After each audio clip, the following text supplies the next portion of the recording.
right, wrestling fans, we are back here on False Count Radio. Without further ado, let's welcome to the air our guest at this time. He will be appearing at TNA's Hardcore Justice August 8th, Axl Rotten. Axl, how are you?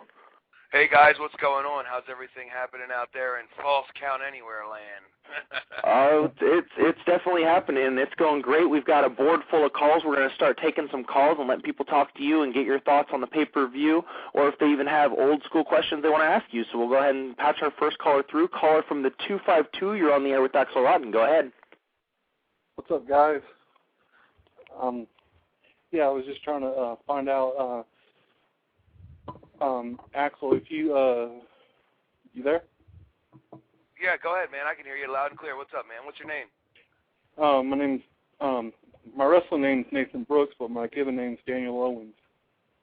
Okay, Nathan. What's happening? Nothing much, man. I've been doing hardcore matches, and I was just wondering, do you still take bookings for, I call us low rank because we barely have, we get maybe 50 fans, and we were just trying to see if you were still doing bookings. Yeah. Look, here's the thing. I'm a wrestler, man. I love to wrestle. So if promoters want to use me, I'm more than willing to talk to anyone. I'm easy to get a hold of. All you really have to do is look. If you type in like on Facebook, you type in Axl Rotten or my real name Brian Knight, and you shoot me an email. I'll talk to anyone. Of course, it's like a lot of guys, in the littler companies. It's difficult because they're not making any money, so it's hard to for them to pay people to come in. You know what I mean? It's like, but I'm more than willing to talk to anybody. You know what I mean? Where do you guys run your shows out of? We run them out of, I don't know if you ever heard of the town, but out of Morehead City, North Carolina. Oh yeah, sure, I'm familiar with that area. For We're sure. Almost Actually, I love the Carolinas, man. It's a beautiful part of the country. So I'm actually talking to a few people down there. I think sometime in October I'm supposed to be coming to Fayetteville, I think. So, I'm definitely open for bookings and stuff like that, man. So, after Sunday with the pay-per-view, let's see we're going to see how things go, see if anything else develops with that or bigger and better things. But if not, man, I'm still a wrestler. I'll wrestle anywhere, you know what I mean? If the promoter is willing to book me and pay me and have me come in, I'll do whatever they want me to do, That's why I got into this business, was to wrestle. Yeah, you sound like me, man. I've been wrestling since I was 15 years of age, so. And well, that's when I started. I started training when I was 15, and I've been doing it over half of my life. It's all I've ever really done. It's been the one true thing I really love to do. So, yeah, man, without question. If someone's interested, I'll tell this to anyone. If you want to get a hold of me, if you want to look me up on MySpace, it's just simple. It's myspace.com/Axl Rotten. Or on Facebook, I have an Axl Rotten fan page. You can reach me through that. Or you can email me. It's I just became a promoter. I just became a promoter because of my heart. Because I was doing it from like I said, 15, and then here recently I just got my heart just started messing up real bad. So they said, well, we're not going to be able to wrestle you no more. I said, well, maybe I'll open my own business, and that's what I did. And right now we're Carolina Extreme Championship Wrestling, and we're trying to get out there. We're not the biggest or the littlest, but we pack around. Well, man, listen, just a word of advice. What I would suggest is, the best thing to do is to just keep running, and don't cancel your shows. Just run your shows and do the best you can, man. And keep promoting the best shows you can possibly promote. And I'm sure eventually, if you're running a quality product, the fans will come around and they'll enjoy, your business. Like I said, feel free to get a hold of me, over the internet, and I'll talk to you. All right, man. I appreciate it. Thank you for calling in. We do have more callers on the line. Let's go ahead and patch them through. Georgia 770, you're on the line with Axl Rotten. Go ahead. Hello? Am I on? Hello? Am I on? Hello? Hello? You're on. Go ahead. Hey, Axl, what's up? Hey, how are you, man? What's your name? My name's Taylor. I've been on the air with you in other interviews as well. So. Oh, okay, cool. So, what's the worst person you've ever faced in a match? In what way? What do you mean? The worst? In what capacity? What do you mean worst? I have bad speech. Who's the worst wrestler you ever faced that you came out very unhappy wrestling? Oh, wow. God, man, dude, there's way too many to... I don't even know their names. There's the problem with the independent circuit, though, man. You get a lot of guys that really don't know how to wrestle, and, they just get out there and they dude, I'll tell you, I can't remember the guy's name, but I wrestled a guy one time. He was so afraid to wrestle me, he went under the ring and threw up.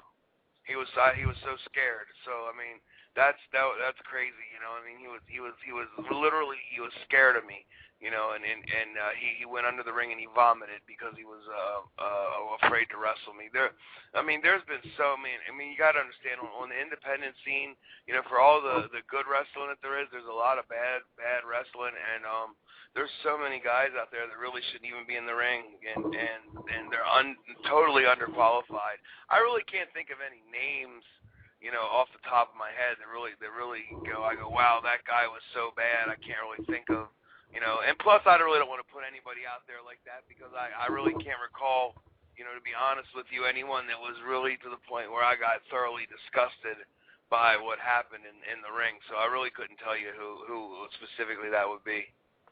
All right, and we have one more caller. Let's try them. 718, you're on the air with Axl Rotten. Hello? Maybe they've gone. Okay, anyways, Axl, this pay-per-view is shaping up to be huge. There's a lot of names that have been announced, and it just seems like it's getting bigger and bigger. What is something you can tell the fans to expect out of, like your match? And also, there's the rumor of you guys facing Team 3D. Is this going to happen? Well, the one thing about, the ECW style and the ECW brand that, I'm talking pre-WWE. I'm talking about the real original ECW. The thing that made it so crazy and dangerous was you never know what to expect. If you thought about it, ECW, we never really ever announced any matches. It was always just like, ECW's coming to town. ECW as a brand, as a product, sold itself. And, the internet and the wrestling world is all abuzz about, could we possibly see, the old school, Dudley Boys, Team 3D versus Balls and Axl one more time. And it's like the people are going, that'd be great. That's incredible. We'd love to see that again. And for my money, I would have no problem, getting in the ring with Devon and Bubba again, because I can't ever recall having a bad match with those guys, and we bring it, you know what I mean? And if that's the match that we have, that will be awesome. And there's also probably intangibles there that you have to think about. Also you have Spike, aka Brother Runt, has been announced. So that leads me to believe that if that happens, we're at a disadvantage. And for those that know, is that disadvantage going to lead to maybe an opportunity for someone else to appear? I don't know. Is there an opportunity for perhaps, I don't know, New Jack, for example, or someone else to on our side, you know what I mean? So the opportunities and the possibilities for this thing are huge. And just the idea that just recently with the announcement of Too Cold Scorpio being brought in, that just makes the show even bigger. With the opportunity of of the possibilities are endless with the matches. I mean, if in fact, the idea is, Balls and Axl against, 3D, I would welcome that, because I think that I know for a fact that, we as us, the four of us, we'll go out there and we'll give the people, one hell of a deal. You know what I mean? I have no doubt in my mind if, and people say, now this isn't me talking. This is, the stuff that you hear, Team 3D, they're not what they used to be, they're lazy, they're this. I don't see that. To me, those guys are, just as hard working as they've ever been. And I know that, Balls Mahoney and Axl Rotten versus those two guys will bring out one hell of a match in all of us. So I'm not at all concerned with it, and people saying, well, the Balls and Axl, they still, have what it takes. I mean, we're, again, like I said, these people need to realize we're not that old. I mean, we were all pretty young when ECW was in its prime, so, it's not like you're going out there and you're seeing like 55-year-old guys going at it. We are, still, in the prime and ready to go. And if it turns out to be, the chair swinging freaks versus Team 3D / the Dudley Boys, I think the fans will be incredibly entertained by that, and I think that they will be without question, that we'll bring them something that they want to see, and I really do believe that when it happens, and if that's the match, I think everybody in the building, will be left standing saying, wow, that's what we paid to see. That's why that these people are still, doing what they do. So, I mean, there's a lot of intangibles in there that could make that match interesting if that's in fact what happens.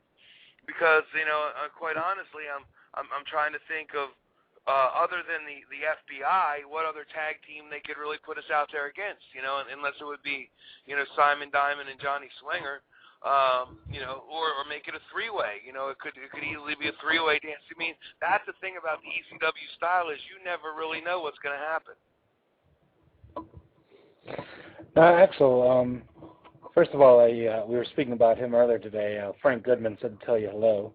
Oh, great, yeah. Well, I've always, Frank's a good guy, man. I always enjoyed working for Frank. I hope he gets his stuff up and running again, and I'd love to come down there and work for him. He's always put on some quality shows. Yeah, definitely. And we've been talking about Balls Mahoney the last few minutes now. He was originally put on the Hardcore Justice website and then removed. Do you know if anything happened there, or it was just sort of something that wasn't supposed to be posted? There's nothing going on other than the fact that it's probably more or less a name dispute with WWE. It has nothing to do with Balls not appearing on the show. It's okay. Like it's basically, they're trying to make sure that he was, if the character Balls Mahoney was created in ECW, and since if WWE bought ECW by intellectual property rights, they own that name. Just kind of like the same thing with the Dudley Boys. The Dudley Boys was created in ECW, so when they left WWE, they're not allowed to be called the Dudley Boys. So I said probably the same thing with Balls Mahoney. Now, there's ways around that. I mean, if you could probably just spell it differently and get around it, you know what I mean? So right. It has. I mean, I'm so tired of people like texting me and IMing me and asking me why is Balls off the show. He's not off the show. It's just the TNA wanted to protect themselves from any type of lawsuit and not have to worry about having, a name on there that may garner some type of legal action. The same thing, Spike Dudley. It's brother run. That's just they're not allowed to do it. So I mean that's pretty much the gist of it, man. It's not anything more, anything less. You're probably, most likely, I can almost 100% guarantee Balls Mahoney and Axl Rotten will be coming to the ring in the Impact Zone. And we will be tearing it up against somebody, if not two teams. So it will be interesting. I'm looking forward to it. But everyone, I'm going on record. I'm going on record. Just because his name was taken off the website, don't worry about that. That was TNA protecting themselves. It had nothing to do with Balls being taken off the show. I didn't know because I knew he was booked on a show in New York over the weekend, so I didn't know if that was presenting a problem so far as travel or anything like that went. No, everything is fine. I mean, like I said, the story is plain and simple. It is nothing more, nothing less than a name dispute. That's all it is. Now, the next question fans want asked is, who are some other names that you've heard that might be added?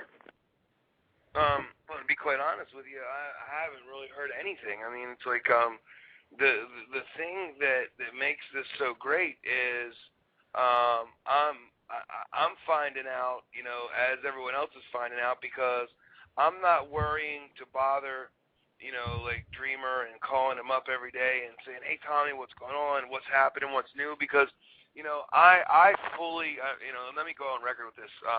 If this is being done the way that I see this being done, that Tommy Dreamer has full creative control to do this show the way that he wants it done, I have no doubt in my mind that this show will be the best possible show that they can do. You know what I mean? So he will, without question, get the best possible talent that is available. So I'm not at all concerned with, him stumbling or dropping the ball at this, because in my mind, if someone's available, he will get that person, and if that person wants to do it, or he'll at least offer them the opportunity. So, I believe that if there's certain people out there that don't want to do this, simply for ego, or they have other reasons, that's up to them, But as far as I'm concerned, I know Tommy Dreamer is going to try to give the fans every possible thing that he can give them to give them the best possible show that they can have. Now, what's your feelings? I've heard a couple people on different sheets, things like that. What are your feelings on this particular type of show taking place in the Impact Zone and not taking place in a place like the Arena or the Hammerstein Ballroom or a place where ECW used to run a lot more often? Well, I mean, it's a matter of logistics at this point. I mean, if TNA is giving us an opportunity to run an ECW style event, why not take advantage of the fact that the Impact Zone is set up, for wrestling. It's set up lighting wise. Everything is already there as far as lighting and sound, and it will give the fans the best possible production value for a show that they can. For nostalgia purposes, would I have liked to have seen it, in Philadelphia? Sure, without a doubt. Would I have liked to have seen it in New York? Yeah, that would have been awesome. I would like to have seen it, in Boston, or even. We ran Orlando a few times, so I mean, it's not like Orlando is a strange city for ECW, but Fort Lauderdale was another great city that we did. But it just so happens, that TNA and Dixie Carter and the powers that be run their shows right there in the Impact Zone, and it's set up for wrestling. And I think you can get the fans a much better production value than if we were to run the Arena in Philly. Who's to say that if this isn't a success, they won't bring a show to the Arena? I mean, I'm hoping that, TNA can really see that the fans are the catalyst behind this. I mean, you guys out there that are listening to this, the wrestling fans have spoken. This is what they want. So, I mean, that doesn't mean just the fans in the Impact Zone want this. I mean, the fans all over the country want this. So I'm sure people in Philly, New York, Boston, Chicago, all the cities we used to run would gladly pay money to see a full-fledged, ECW-style reunion tour. I have no doubt in my mind. Now, there's been a lot of speculation as to if Paul Heyman will be joining, TNA.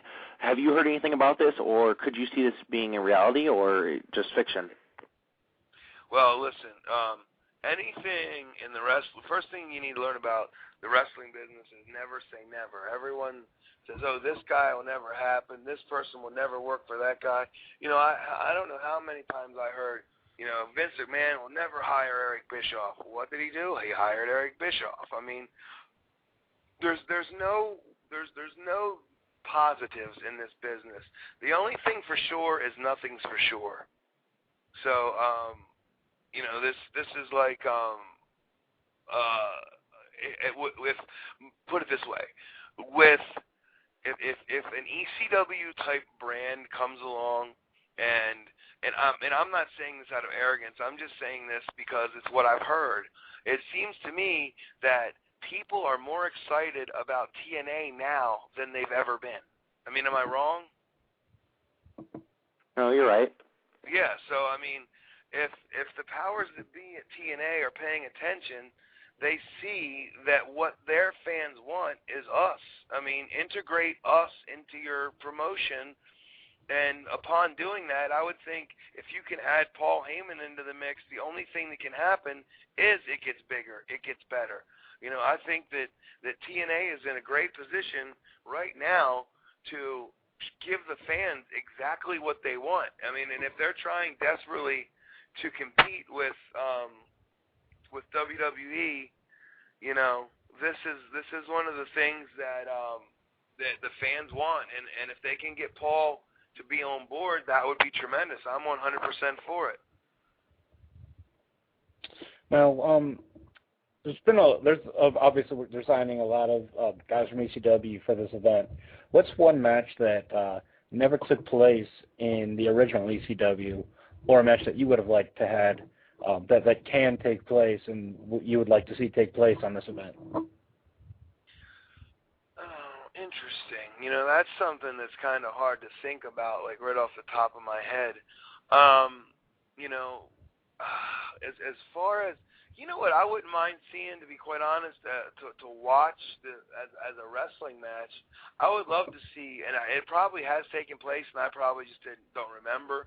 I think a three-way between Rob Van Dam, Sabu, and Al Snow would be an incredible match. Or even Too Cold Scorpio and Rob Van Dam. I think that would be just incredible. You know, I think that would be one hell of a match. You know, and from what I'm hearing, they're talking about, you know, Rob Van Dam against Jerry Lynn, which is always a great match, you know, but a match that, you know, as far as, you know, the guys, you know, for a pure wrestling standpoint, I think, you know, like a Rob Van Dam versus, you know, Too Cold Scorpio would be tremendous. You know, I would love to see that match. That would be incredible.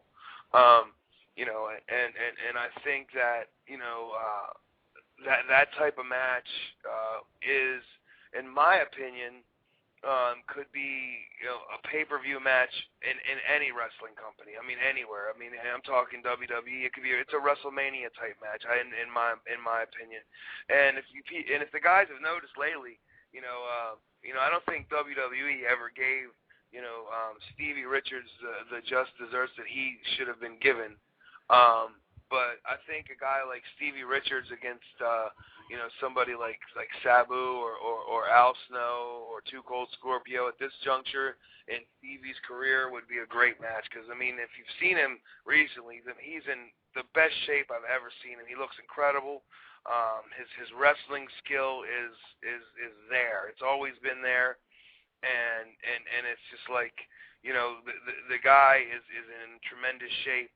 You know, and a match that I would like to have seen too, that, you know, has been done, but I just don't think that, you know, since Taz has been announcing and I believe is injured, is not really in ring shape. You know, Taz versus Rhino is always something that I thought would be great, you know, to see again. You know, I can't recall if the matches they had, but I just looking at it on paper, you know, Taz versus Rhino would be a match that, because, you know, those two, you know, very, very kind of similar builds, you know, very, very low to the ground, not, and thick, you know, and just real strong dudes. I think that would be one hell of a matchup, you know.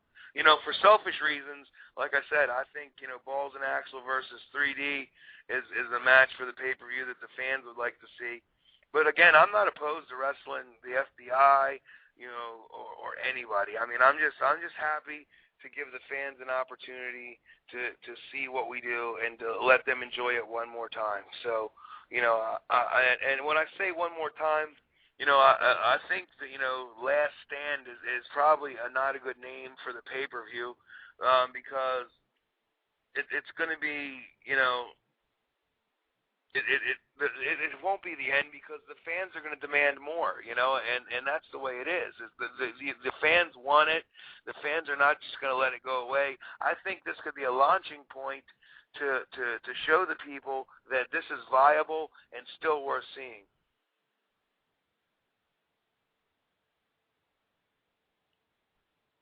I would have to agree with you. And I do believe we have a caller on the line. Am I correct? Maybe not. All right, Axl, you still there? Yeah, go right ahead. Okay. Honestly, there's so much talk, about this pay-per-view, and you're saying that you'd like to see it possibly be a yearly thing. I would have to agree with you on that. And honestly, a lot of people have been posting that they're not going to be appearing on the pay-per-view, and Shane Douglas recently threw out there that, pretty much a challenge to Ric Flair and to TNA to book a match versus the two. Could you see that being a great match? No. Not at all. I don't see it being a great match at all, and the only reason I don't see it being a great match because I think 15 years ago it would have been a tremendous match. Mm-hmm. But and it's not saying that either one are bad wrestlers, because they're not. They were great at what they did and what they do. But I think that it's just to the point now where that's kind of like, it's a bit passé. I mean, it's like what really, I mean, furthermore, does anyone really care? I mean, other than Shane, I don't think anyone really cares about, having heat with Ric Flair. Mm-hmm. So, I don't know. I mean, I just don't see. I mean, would it be a bad match? No, not at all. Will it be a great match? No. My idea of a great match is, Ricky Steamboat versus Ric Flair from 1989. That was a great match. My idea of a great match was, something like some of the matches that I saw Rob Van Dam and Jerry Lynn have, some of the matches I've seen, Terry Funk and Sabu. Those are great matches. Would Flair versus Douglas be a great match at this point? Not at all. I mean, it would be good and it would be entertaining. I'm not saying it's a bad match at all. I don't want anyone to sit here and say, well, Axl Rotten said Ric Flair versus Shane Douglas is a bad match. No, I just said it would not be a great match. I just think it would be something that would have been better a couple years ago. But I'm damn sure telling you, if it were to happen, those guys would surely go out there and bust their ass and give the people something, worth seeing. Now, there's been guys contacted to work the TNA pay-per-view, but not in person. Instead, via like a video, like a Where Are They Now type situation. Such names as Todd Gordon, Francine, Pitbull, Gary Wolf. What are your thoughts on them asking them to do that instead of bringing them down there for the actual event? Well, I mean, well, I don't know this for sure, but I know, just from Francine being my friend, she has an infant baby right now, and I don't know if she would want to, get on a plane and travel to Orlando and leave her baby or have to bring the child with her and her husband. I think that's just a matter of logistics, and as far as, some of the other guys, to be quite honest with you, a lot of guys, when you think about the history of ECW, they played a major role in the very beginning, but toward the middle and I'm talking, between 96 to 98, when ECW was like on fire, a lot of those guys weren't even there anymore. I mean, guys like the Pitbulls and Todd Gordon, and they had gone. So it was like really, to the fans, really, when the fans think ECW now, the names that come to mind are like Sandman, Sabu, Van Dam, Balls, Axl, Dudley's, New Jack, Raven, Stevie Richards. Those are the guys they think of. So, in a way, those guys, are probably better suited for a Legends type of original ECW thing. Because, to be quite honest with you, I haven't seen Gary Wolf in a long time. I don't even know if Gary's still wrestling. So, I don't even know if he's in quote unquote wrestling shape or he wants to wrestle. So, what would you bring him down there for? Just to get in the ring and wave? So, it's actually probably a waste of time. So, but of course, in my opinion, the more people you have there that are from the original ECW, the more valid it is and the more authentic it is. So, if you can bring them in, bring them in. But I just feel as though, I think TNA is trying to give the people the best of the era of ECW that was ECW at its best, if that makes any sense to you. You know what I mean? Yeah, that's how I feel. It makes sense. Yeah, Gary actually just, and he does the show with us on Saturdays usually.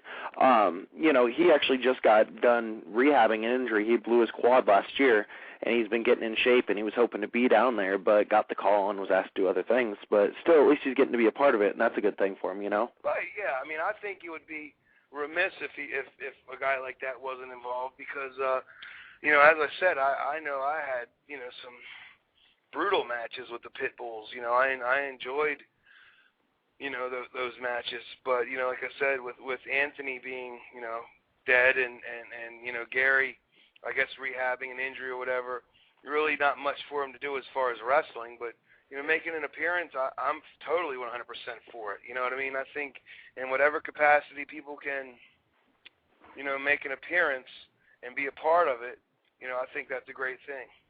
Definitely. Now, we do have a caller on the line. Taylor, go ahead. Hello? Am I on? Yeah, you're on. All right, cool. I was going to ask you before my cell phone cut off. I'm sorry, by the way, JT. Axl, do you plan on being on the TNA Impact show following the pay-per-view? Do I plan on it? No, I have no plans on it at all. If I'm asked to do it, would I do it? Of course. But right now, the only thing that I'm committed to, and I'm allowed to talk about, is the pay-per-view, and that's what I'm committed, and that's what I'm signed to do. Anything above and beyond that, I don't know anything. And if anything were to develop, that would be great. If not, I'm fine with that too. You know what I mean? I'm completely fine with going down there and just doing the pay-per-view and coming home. But if they were to ask me, hey Axl, you want to do the the tapings, or would you like to be a part of whatever, where we could negotiate that? Because I'm a wrestler. That's what I do. If the opportunity's there for me to do something, and it's worth my while, I'll be more than happy to do it. What I said last week, and this holds true. I'm down. For a lot of years, I was well over 300 pounds. I'm down like 260 pounds. I'm in better shape than I've been in a long time. I feel great, and I'm really looking forward to hopefully doing something that on the pay-per-view that the fans will respond to, and the people at TNA may say, hey, wow, we may be able to use this guy, or we may be able to use Balls and Axl.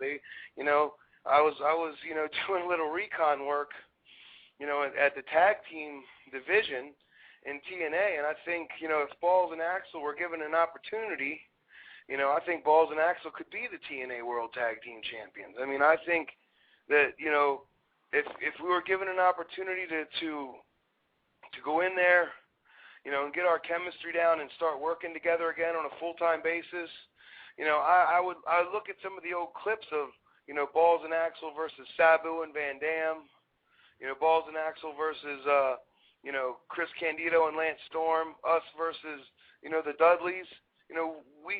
We had some pretty damn competitive tag team matches, and I think the tag team division in TNA right now is ripe for a team like Balls Mahoney and Axl Rotten to be able to come in there and take a lot of people by surprise because, A, they're not ready for us. They don't know a lot about us other than, seeing us beating people up with chairs.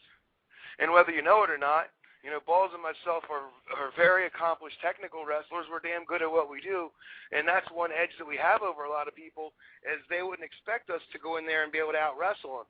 I remember years ago, Chris Candido and Lance Storm, and even guys like Doug Furness and Phil LaFawn, they found out the hard way that, not only can we swing a chair pretty mean, but we can get on the mat and wrestle with you too. So, I think it would be an awesome experience to be able to have that opportunity. Definitely. Yes.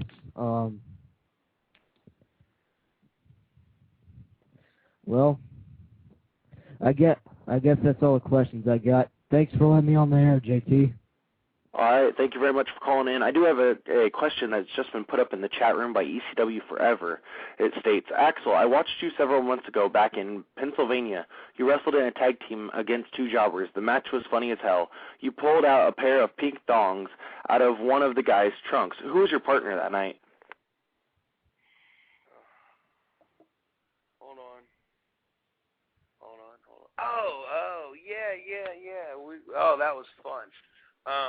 Actually, what that was, I think that was for Lehigh Valley Wrestling, and it was myself and my partner's name was Kevin Chesney. He's one of the guys I'm working with, helping to teach and get him moving on. He's just starting out, and the guys we wrestled were Brian Hardy, who is he's the son of Barry Hardy, who was like one of the world-famous WWF job guys from the 80s. Barry Hardy was one of the guys you'd always see getting beat up every week on TV. And his partner was Cowboy Death, who was, probably the most infamous and prolific independent wrestler of all time. That's a joke, by the way. But yeah, we did a spot where, I had him do this thing where, Brian was saying how he's all man, he's all tough, he's all this, and he went to run away from me, and when I grabbed his tights, it looked like he was wearing a thong. So when I pulled it, it looked like I pulled his thong off of him, and it was like pink girl's panties, and the fans popped huge for it. But yeah, that was myself and my partner Kevin Chesney, who is one of the guys, like I said, I'm working with, along with Brian Hardy and some of the other local guys here in Baltimore. We have Gilberg, who used to, Dwayne Gill opened up a wrestling school here in Baltimore, and we go there and work out and train. And those are two of the guys that I a lot of times go on the road with when I do independent shows. Like I do some shows in Delaware, and I take those guys with me all the time. They're good kids. They listen, and not kids, Brian's a kid. He's 19 years old, but, Chesney's, I think he's 33 or 34, maybe 35, I don't know. But, they're good guys, and that match in particular was a lot of fun. We had a hell of a time, and the fans loved it. See, I love to do that kind of stuff. People always equate Axl Rotten as this, blood and guts, barbed wire, broken glass, killing people with chairs and always bleeding. But, dude, I'm one of the biggest hams you'll ever find. As a matter of fact, I always say I'm not a ham. I'm the whole fucking pig. I just love going out there and having fun. I love entertaining people. More than anything, I think, if you're entertaining the fans, you're doing your job, and I love doing that. But and that was one of those matches where everyone involved had a great time, and the fans ate it up. It was so much fun.